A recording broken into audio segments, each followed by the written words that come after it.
Good afternoon, Year 12. Last part of theory, we are here.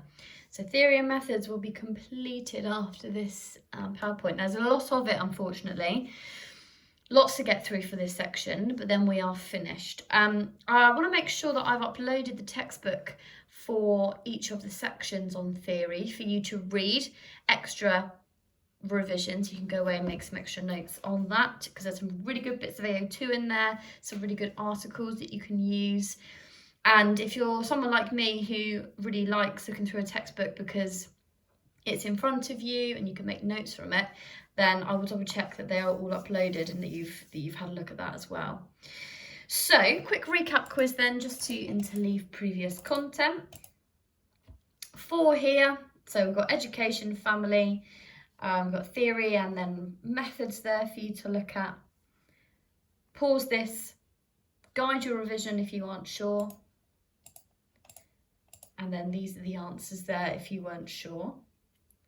Always good to direct some independent time to some of these that you're not sure of. Maybe it is who Murdoch is, maybe it's about postmodernism, or it could be this restricted code of language in education.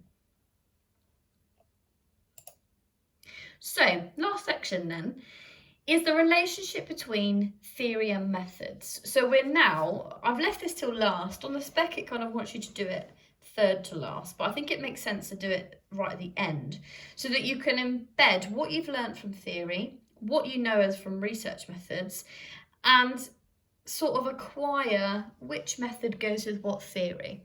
Obviously, it's not as straightforward of that, so some of the perspectives, some use more qualitative methods than quantitative. And it's just basically so that when you talk about your perspective, you can bring in research methods as a way of just expanding your AO1 and also your AO3, because if they're using methods that aren't scientific, that's quite an easy evaluation point that you can pop in there. So we need to look at the relationship between them, apply it to some research, and then look at the strength. Is it a good relationship between them? This is very lecture based, actually. There are no activities because we've just got to get to the end of theory, and you can use a textbook to make extra notes. That can be your revision. So I'm guaranteed to lose my voice halfway through this because a lot of talking, so just bear with me. So theory and choices in research. We've already discussed different methods that sociologists use, whether it's participant observation, unstructured interview, experiments, but they differ by perspective. So we'll start each of them like this. So we're going to look at each of the perspectives and what methodology they use. So starting with our functionalists, they're positivists. They're looking at analysis and trying to make things objective. There's no clear method that they've used. So different approaches, like Murdoch, for example, is functionalist in family, using secondary sources for his big longitudinal research into family. Whereas we've got Durkheim, as we'll look at in a minute, looking at suicide, focused on, again, secondary sources, but also looking at some case studies as well. So they are arguing society should be studied as objectively as possible using quantitative measures so that we can draw correlations. Yeah, they're not the best sort of scientific way of doing it, but a positivist really, votes for correlations. And when that's not available, then they'll use a comparative method. So they'll try and isolate variables that are causing this phenomenon. So they're rejecting anything qualitative. They don't care about Vechthian because to them, that's too subjective. It needs to be something that they can apply an analysis to get some kind of statistical data. So Durkheim and suicide is one of our key bits of research that you can bring in for functionalism. He was the first one to try and use these positivist methods, and essentially, he looked at the idea of suicide and wanted to say that it's not just psychological, but there are sociological causes as well. And his focus was on secondary sources, basically official statistics across Europe. And from his secondary sources, he found that high rates of suicide correlated with these different things here. So Protestants rather than Catholics or Jews, married people rather than single people, parents rather than those who are childless, periods of political stability and peace rather than war, which I think is interesting, and economic booms and slumps rather than stability. Then from this, from that research, from his secondary analysis, he's identified 4 types of suicide linked to how integrated, so how much people feel like they belong to society and regulated, so all their needs were met by society. Either too little or too much could lead to high suicide rates. So his 4 types here: egoistic, insufficient integration into social groups, so not feeling like they belong; anomic, too little regulation in industrial industries. So when we have a massive period of social change, so if we take things like the coal mining in the 80s, completely eradicated thanks to Thatcher, potentially we could have more suicide rates, something maybe to have a look at, because there is this period of social change trying to become more globalized and more technological. Altruistic, this is a really interesting one. So too much integration. So in terms of like a religious aspect, Hindu women, if their partner dies, they're expected to throw themselves on their partner's funeral pyre as a way of being with them, so part of their religion, so altruistic. Then fatalistic, or that should say too much regulation. Okay, so within society, so like slaves, for example. So that was his view of suicide. That was his secondary analysis using those sources to try and understand some of the sociological reasons as to why suicide exists from a functionalist view. Obviously, we're going to have problems with that. It's a really influential theory, and I expect to see Durkheim's view of suicide in every functionalism essay you ever write, because it is a key bit of AO2. It's criticised by interpretivists, so by our social action theorists potentially, because he's only inferring from statistics. He's kind of making assumptions as to what these causes were. And they would argue, so they would criticise this, by saying you've got to use verstehen, so trying to put themselves in their perspective, to create some empathy, to understand the motives. And so like we said, it's all assumed because we've got the statistics, we're making subjective viewpoints really. So they're not social facts as they assume them to be.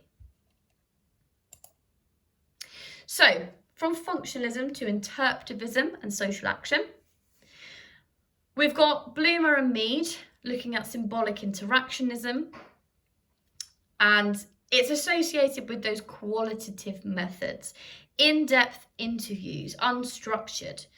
Goffman, so inspired by symbolic interactionism along with Becker, also uses qualitative methods. His famous research into marijuana smokers used those in-depth interviews. If you're not sure what I mean by that, it's in the textbook under the social action bit you can have a read of. Again, a lovely bit of AO2 to bring in to any social action essay. And they want to attach meaning, don't they, to the social life. So they've also looked at suicide, or Douglas in particular, and said it's totally misleading to treat all suicides as the same type of social fact, because in different societies, the meanings differ. Okay, so for example, in an Inuit society, nice bit of AO2 here, so our Eskimos, the elderly expected to kill themselves in times of food shortage for the good of the social group.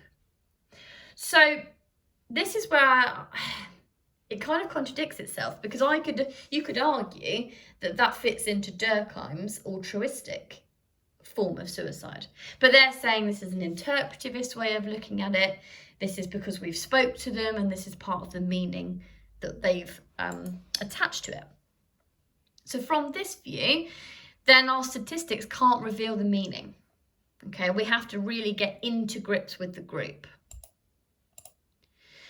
Obviously, our problem is because they are based on interpretation. How do you measure that? How do you observe it? Everybody has a different view, so it's subjective. And if you don't agree, so if you've got two people and they differ on what they view it to be, how is that, measurable at all? So usually we have small samples. It's time consuming to gather that in-depth focus group, in-depth interviews about the motives. And it's unlikely that there's going to be thousands upon thousands of people, because how long would that take? I mean, endless time. So it's quite difficult to be representative because we're looking at such a niche. Usually when we're carrying out this research, it's very niche. So suicide, a niche aspect. So again, phenomenology is part of social action, but it's that research method perspective. Goes further than our interpretivists in that it sees all data as the product of human meanings. So we socially construct and we categorize things differently. So it adopts methods that allow for greater understanding, like unstructured interviews. They're interested in statistics, unlike our interpretivists, because they see them as social constructs that we can actually study. So again, suicide, nice and cheery on a Friday, I do apologise. Atkinson argued that whether someone had committed suicide was a matter of opinion, and that the evidence was rarely clear-cut and somewhat impossible to be certain around the intentions of, how the person died. So he's basically saying that it's, how can you definitely be sure it's suicide? So he wanted to uncover some of the reasons why coroners, so the person who are admitted to a scene and they make the final analysis of cause of death, how and why they reach suicide verdicts. So in-depth interviews with coroners. Coroners officers are police officers who are part of the final cause of death, and went to the courts and observed coroners' courts. And he concluded that 4 main factors have to be taken into account when reaching the decision of suicide. So things like whether or not they left a suicide note or threatened to kill themselves. How they died, was it hanging, drowning, drug overdose? The location, suicide, people who go to railway tracks potentially could be linked higher to suicide than, in a shopping centre, for example.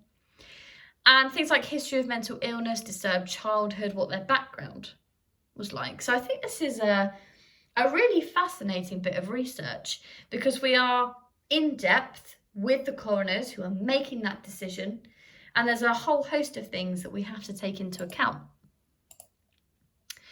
Obviously, that's going to be criticised because he is assuming that it's impossible to determine whether or not death is a suicide. In some cases, you've got overwhelming evidence.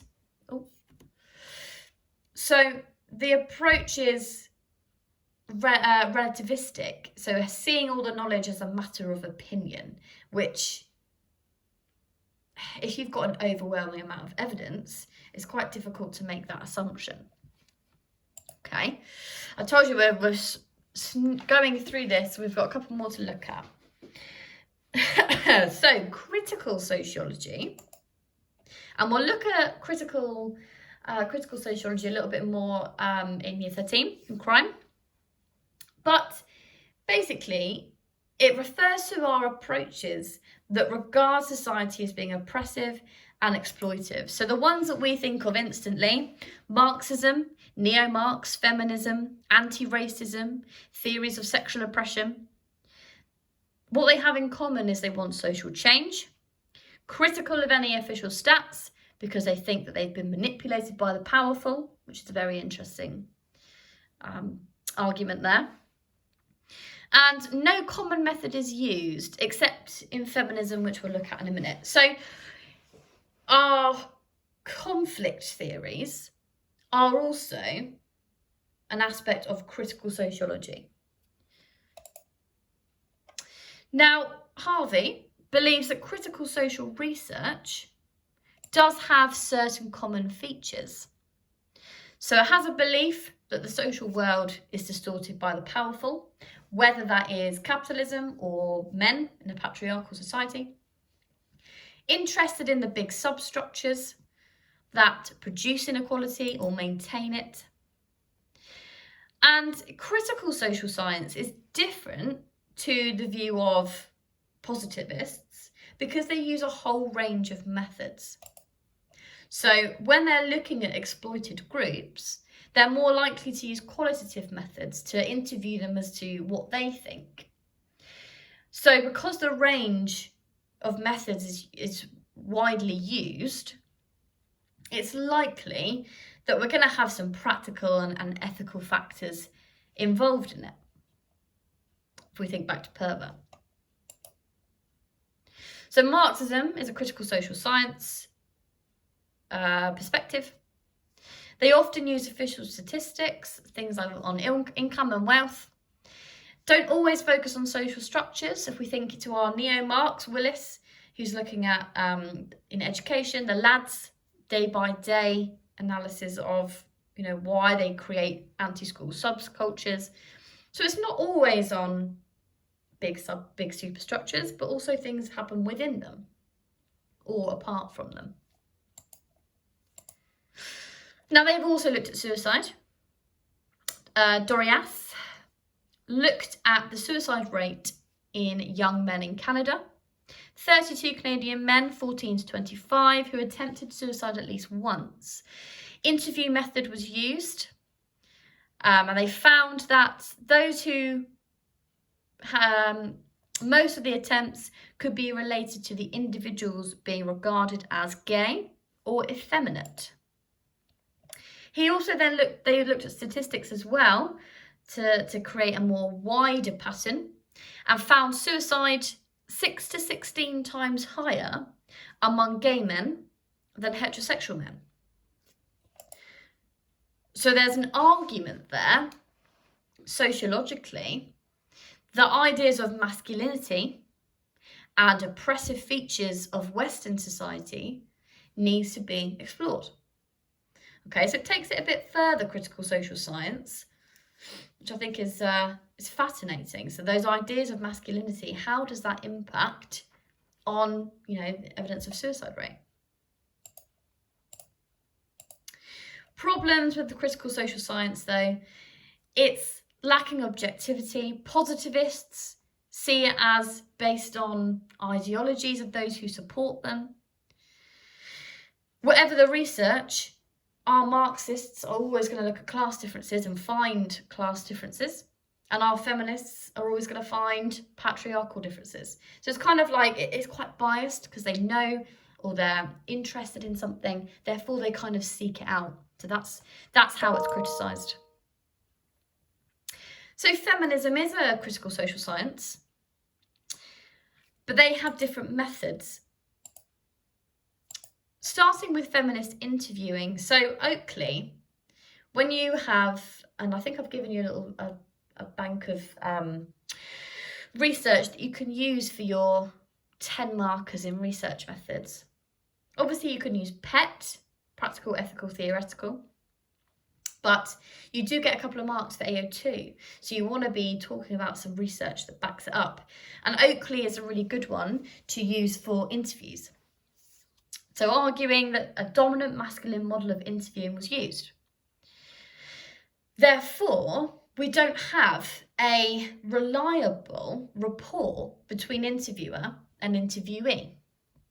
So she's argued that this patriarchal approach based on hierarchical relationships in which the interviewer is interviewing the candidate or the interviewee and they are in charge of the interview. She doesn't like that. She thinks it's too passive and thinks that it should be a dialogue So the interviewee should feel comfortable to ask questions to the interviewer to help build rapport and trust. Remember, she did it with people giving birth. She carried out interviews. Don't think I'd want her there, but you know, why not? It's a great bit of AO2. And so, what she thinks is encouraging is that, or what she does, is she discusses her findings with her interviewees, to see if what she's found is true. So kind of checking in. Widely influential, as you can imagine. And if you take somebody like Louis Theroux, I think his interview style is fascinating. He just has a rapport with these individuals and he's so blunt with his questioning. But I feel like the interviewees can also ask him some personal questions and sort of delve into his life as well. I think that's something that isn't, you know, if we think back to Pervert, it's something that you really have to train somebody to do, or maybe it's untrainable. Another part is standpoint epistemology. So an alternative strand of methodology is epistemology. And it's saying that our truth cannot be discovered through just observation of the facts. Instead, we can only experience and understand our members who are oppressed by really getting to grips with what they've experienced. So it comes down to that really getting involved, so participant observations overtly, as a way of trying to understand it fully. Postmodernism then, our postmodernist methodology, we're almost there. Now, our postmodernists are such rebels. Like, there's no agreement about what methodology should be used. They're so out there, man. Most are really critical of our conventional methods and reject positivism. Shocker. And people like Lyotard argue, actually, what is truth, man? There's no distinguishing between that and untrue knowledge. Don't people create truth? Tyler supports a type of postmodern. Oh my goodness, look at that spelling. That should be ethnography, where basically, oh my God, I did not spell check this at all. I will definitely change this. Those being studied. Oh my goodness. So basically, those being studied work together with the researcher to produce an account of the social world. So it's a way of really getting involved. Qualitative methods, obvious. Oh my! Oh dear, you can tell I wrote this. This is terrible. A problem then, they abandon any type of providing explanations for social phenomena, and they just offer multiple descriptions, which are unlikely to be credible. There's no basis for intervening. So how can you solve social problems when you haven't really got a set way of doing it? So the solution is use a range of methods called triangulation. So use unstructured interviews, but also use questionnaires. Use a whole range. Last part, methodological pluralism. What the hell is that? And basically, it's just researchers using a whole range of methods. So it allows for triangulation. So methodological pluralism, use a load of methods, which means that we have triangulation of methods, which means that we can have better results that maximize validity and reliability. So how has this been applied to suicide? Common, a bit of AO2 here. Scourfield, based on a mixture of evidence, they accepted Atkinson's point that suicide might not be entirely reliable and that it's possible to produce reliable stats as long as they examine the evidence about death and evaluate it. So they kind of took on a lot of Atkinson's research. But in theirs, they looked at 100 deaths, so coroner files. They then produced theories about the causes, which were tested further by looking at qualitative evidence about likely motives of those thought to have taken their lives. So those likely motives could have come from interviews with family, interviews with friends, at school, to try and gauge a better understanding. Oh, we're done. Some exam questions, 2 10 markers there, and a 20 marker. If you went through this and were like, I have no idea what half of this meant, practice some of these questions, whether it's just planning them or you can write them and send them to me. I have set you on for homework already. Not any of these, I don't think. No, not any of these, something different. But you can do this as extra if you want. And then a little bit of extra sort of wider AO2. So consider the following topic area: women's experience of working both inside the home, housework and childcare, so the dual burden, the triple shift. Then some questions you can answer here just to really help embed some of that knowledge.